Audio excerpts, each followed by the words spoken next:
Bismillahirrahmanirrahim. Assalamualaikum warahmatullahi wabarakatuh. Salam perubahan. Perubahan Indonesia menjadi lebih baik. Jumpa kembali dengan HS Channel. Channel yang mengulas, mengupas berita politik, sosial, dan kemasyarakatan. Mengomentari tentang berita-berita yang berkembang terkini tentang sosial, politik, dan kemasyarakatan. Sebelumnya, saya mengucapkan terima kasih sudah menonton channel ini, dan bagi yang pertama kali menemukan channel ini, silahkan subscribe, ya. Selanjutnya like, share, dan jangan lupa berkomentar, tentu saja komentar-komentar yang sopan gitu ya.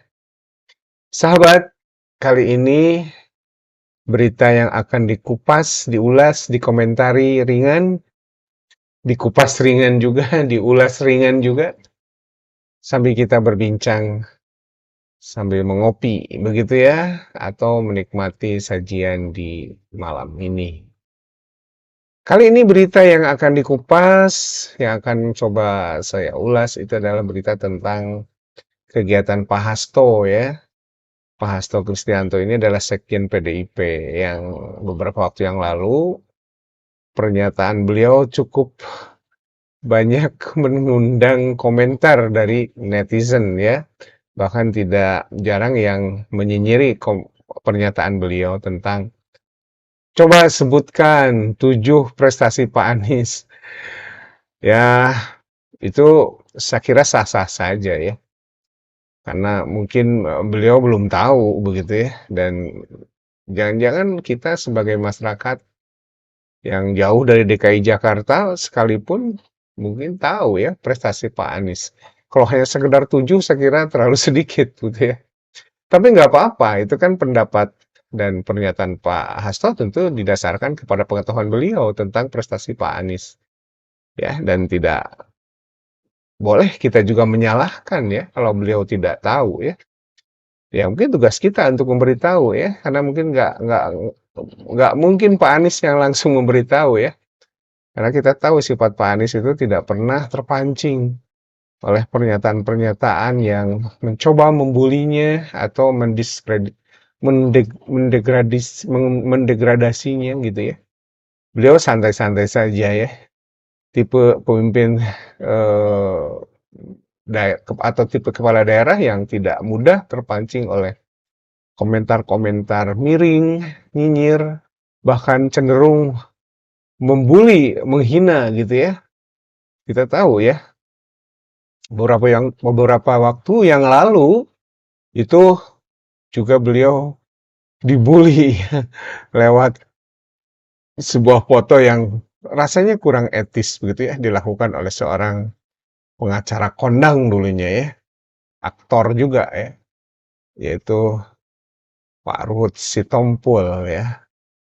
Ya memang begitu ya beliau ya, dan saya kira itu sifat yang dimiliki beliau ini, walaupun mengundang ketidaknyamanan, mengundang ketidaksetujuan dari sebagian masyarakat Indonesia, ya mau dibilang bagaimana lagi ya, memang beliau begitu ya karakternya ya. Karakternya tukang pindah-pindah partai ya, mana partai berkuasa dia akan pindah. Nanti kalau yang berkuasanya diganti gitu ya oleh sekarang partai A atau disebut saja partai pemenang pemilu ya, PDIP ya, atau PDI Perjuangan. Ya kalau PDIP masih menang, Ruhut masih di situ. Saya pikir Ruhut masih di situ. Tapi kalau PDIP tidak lagi menjuarai kontestasi apa namanya di pemilihan eh, atau di Pilpres 2024 nanti atau di Pileg ya, eh, di pemilihan anggota DPR gitu ya, ya belum tentu ya beliau masih di PDIP ya. Nah, tapi ya itu sikap beliau sah-sah saja ya. Itu saya kira pilihan politik beliau yang memang seperti itu. Walaupun ada yang mengatakan kutu loncat atau apa dan sebagainya, saya kira juga netizen juga punya hak untuk berpendapat gitu ya di alam demokrasi yang memang kalau demokrasi ini mau sehat gitu ya. Tidak perlu kita merasa terhina. Sejauh itu memang bukan penghinaan gitu ya, memang fakta gitu ya. Tapi kalau sudah di luar fakta, saya kira ya kita harus hati-hati ya, karena jatuhnya bisa ke fitnah ya, bahkan mungkin penghinaan ya, yang jelas-jelas itu secara etika dipertanyakan ya. Nah, sudahlah kita coba lihat atau coba kita ulas, kita komentari berita yang disajikan oleh CNN, maaf, oleh jpnn.com. Kali ini jpnn.com. Biasanya saya mencari di CNN Indonesia ya, tapi di sini saya tertarik mengupas tentang Pak Hasto Kristianto ini ya. Di depan Bobi, Hasto sampaikan sikap politik PDIP untuk Pilpres. Apa itu ya? Ini disampaikan pada hari Minggu 14 Agustus hari ini ya. 14 Agustus 2022 ya. Kurang lebih pukul 14 tadi ya. Belum selesai dampak pandemi, sudah diikuti ketidakpastian global akibat perang Rusia-Ukraina dan ketidakpastian akibat ketegangan di Laut Tiongkok Selatan ya, dan Selat Taiwan. Ini berdampak pada global super change yang menciptakan kelangkaan energi dan pangan, dan seterusnya. Ini situasi tidak mudah. Demikian kata Hasto. Ya memang ya, di saat kita ya belum keluar dari pandemi begitu ya, kita masih bergulat dengan wabah begitu, kita masih sangat sulit untuk beraktivitas bebas karena kondisi pandemi yang baru mereda dan sudah mulai menggeliat kembali ya, walaupun beberapa ahli mengatakan bahwa ini sudah mengarah ke endemi ya, yang artinya nanti akan kita harus suka atau tidak harus berdamai begitu ya. Kita lanjutkan. Hasto mengatakan semua pihak itu mengedepankan semangat gotong royong. Iya memang ya, semua elemen bangsa, komponen bangsa ini harus bergotong royong membangun bangsa ini ya. Cuman masalahnya apakah faktanya menunjukkan demikian?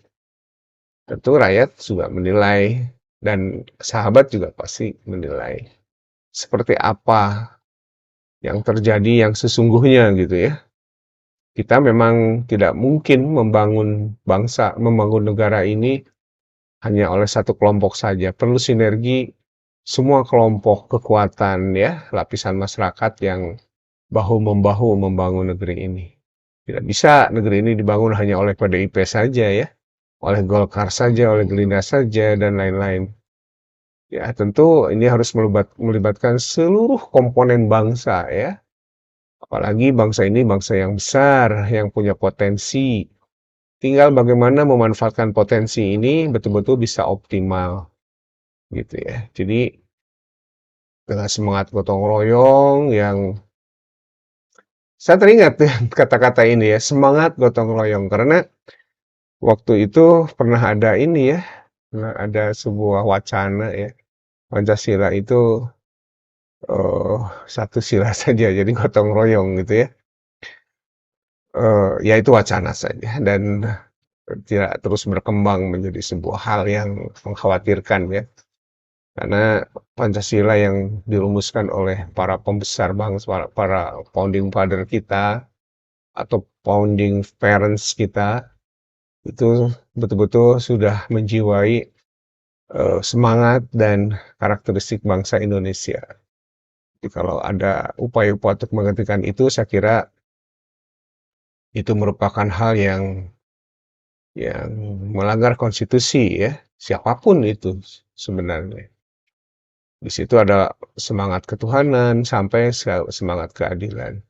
Dan simpel saja kalau para pemimpin bangsa ini yang mereka duduk sekarang menjabat juga menjiwai betul sila 1 sampai sila 5 ini, tentu Indonesia tidak akan separah ini ya. Tapi faktanya, sahabat juga bisa menilai sendiri ya. Faktanya ya seperti itu ya. Di mana korupsi juga merajalela di rejim ini. Tentu bukan kita menyalahkan pemerintah ya, karena yang walaupun ada sebagian dari pelaku korupsi itu adalah bagian dari pemerintahan, paling tidak di jajaran menteri begitu ya, yang memang sudah diproses begitu ya, dan itu yang ketahuan ya, yang nggak ketahuannya kita nggak ngerti ya, apa memang cuma segitu gitu ya. Oke, sudahlah. Kita kalau ngelantur ke situ ya bikin nggak semangat ya, karena kalau ingat korupsi ternyata korupsi terbesar setidaknya sampai hari ini terjadi di rezim ini. Ya, atau boleh dikatakan rekor ya, sampai 78 triliun katanya ya, yang dilakukan Apeng, di mana 54 triliun itu dilarikan ke Singapura ya, yang memang menjadi surga bagi para koruptor. Tapi Singapura dalam tanda kutip menjadi neraka bagi para pendakwah ya. Ya, kita masih ingat betul bagaimana Ustadz Abdul Somad dia ditolak di sana, dan beberapa aktivis yang kritis terhadap pemerintah juga ditolak di sana. Mereka yang jujur ditolak di sana, tapi koruptor itu diterima di sana karena bawa uang kali ya, bawa uang banyak, jadi ya rugilah kalau nggak diterima gitu ya, karena uangnya memang akan disimpan di sana gitu ya, atau dibawa ke sana. Setidaknya itu menurut konon, menurut berita yang berkembang, konon ya. Nanti faktanya barangkali nanti bisa sahabat bisa ikuti terus perkembangannya seperti apa nanti perkembangan Apeng ya. Bahkan kita tahu Harun Masiku gitu ya, sampai saat ini nggak jelas. Dia nggak pernah bisa ditangkap ya. Bahkan pernah ada rumor sudah meninggal. Tapi ternyata ada bukti kalau Harun Masiku itu keluar masuk Indonesia juga ya. Bahkan mungkin ada di Indonesia ya. Dulu pernah tertangkap kamera CCTV gitu ya, jadi belum meninggal. Ya, kita lanjutkan. Dia menyebut pemerintahan Jokowi semakin masif membangun infrastruktur dengan harapan menjadi sebuah legasi yang maksimal. Ini menarik sekali ya. Legasi ini, kata-kata yang luar biasa ya. Sebuah peninggalan yang harusnya positif ya. Saya kira seluruh masyarakat Indonesia, termasuk saya, barangkali sebagai bagian dari rakyat jelata, akan bangga ditinggalkan legasi oleh Pak Jokowi. Tapi akan lebih bangga lagi kalau meninggalkan legasi tanpa berutang. Ini masalahnya ya. Utang kita sudah 7.000 triliun lebih mungkin ya.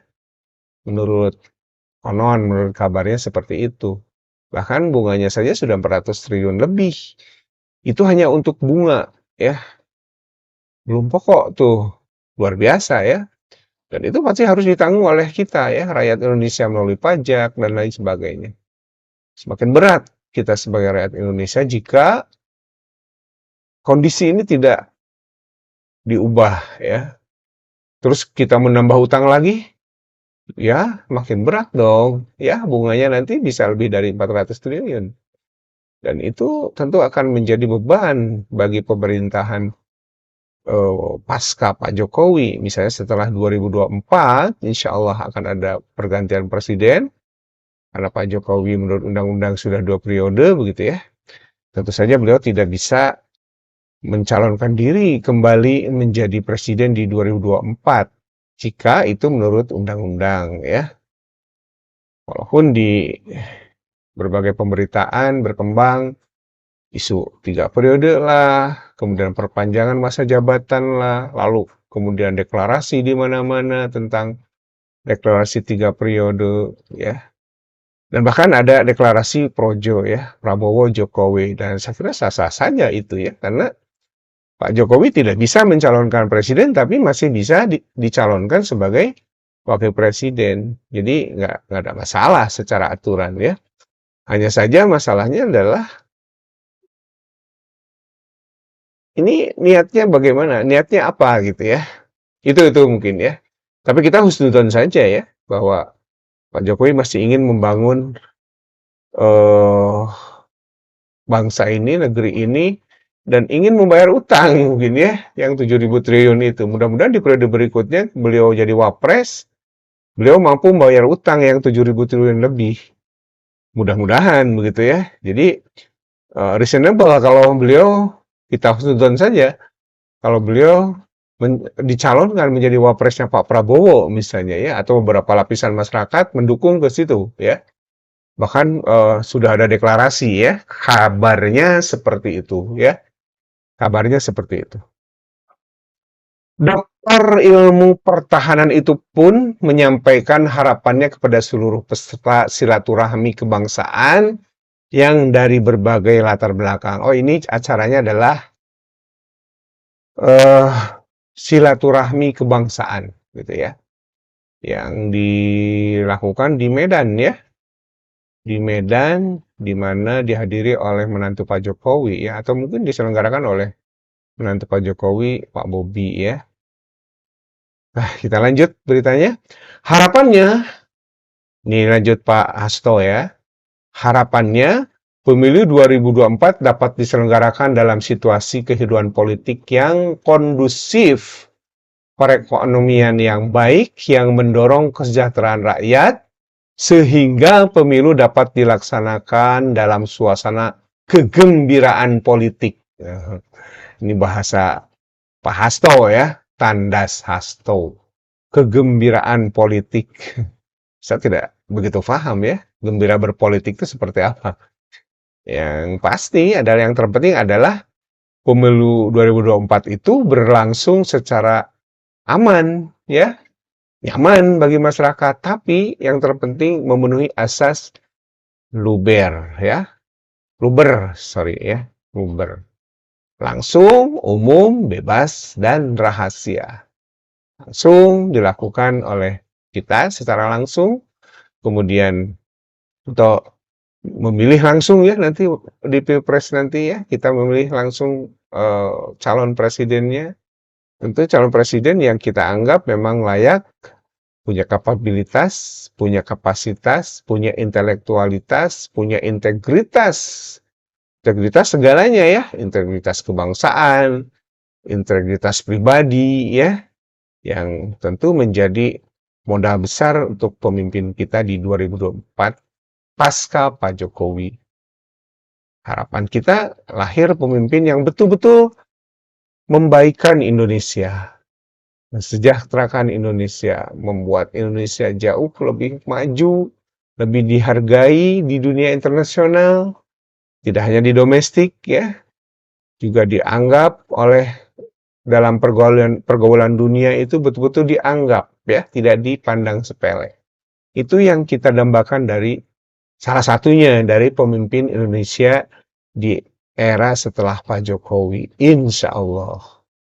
Gitu ya, mudah-mudahan 2024 nanti penyelenggaraan Pilpres betul-betul bisa berlangsung secara aman ya, menghasilkan pemimpin yang benar-benar menjadi solusi untuk bangsa ini ya, bukan menambah sengsara bangsa ini. Itu harapan kita sebagai rakyat jelata, kita sebagai masyarakat biasa ya, melalui channel ini disampaikan ya untuk untuk Pilpres 2024 nanti ya. Demikian sahabat, berita kali ini yang dilansir dari JPNN ya, untuk hari ini ya, berita hari ini 14 Agustus 2022. Semoga ini menjadi bahan renungan untuk kita ya, dan ada manfaatnya untuk bagaimana kita mensikapi perubahan-perubahan dari hari ke hari yang terjadi di kehidupan bangsa ini ya, yang sebagian masyarakat merasa semakin berat gitu ya, dengan beban ekonomi dan seterusnya. Semoga ya Harapan kita 2024 nanti dapat presiden yang bisa betul-betul menjadi cantolan kita ya, menjadi harapan kita ke depan menjadi lebih baik lagi. Oke, terima kasih sudah menonton, dan bagi sahabat yang sudah subscribe, silahkan like, comment, and share ya, agar channel ini bisa terus berkembang dan memberikan semangat kepada kita bersama untuk sama-sama ngupas secara ringan ya, kadang-kadang menggelitik ya, sesampainya saja sebagai rakyat jelata begini ya. Maaf, yang mungkin tidak punya kemampuan, hanya ingin menyampaikan harapan-harapan saja agar Indonesia ini menjadi lebih baik dengan semangat perubahan. Demikian, terima kasih sudah menonton, thank you for watching, dan jangan lupa semangat perubahan Indonesia ke arah yang lebih baik. Wassalamualaikum warahmatullahi wabarakatuh.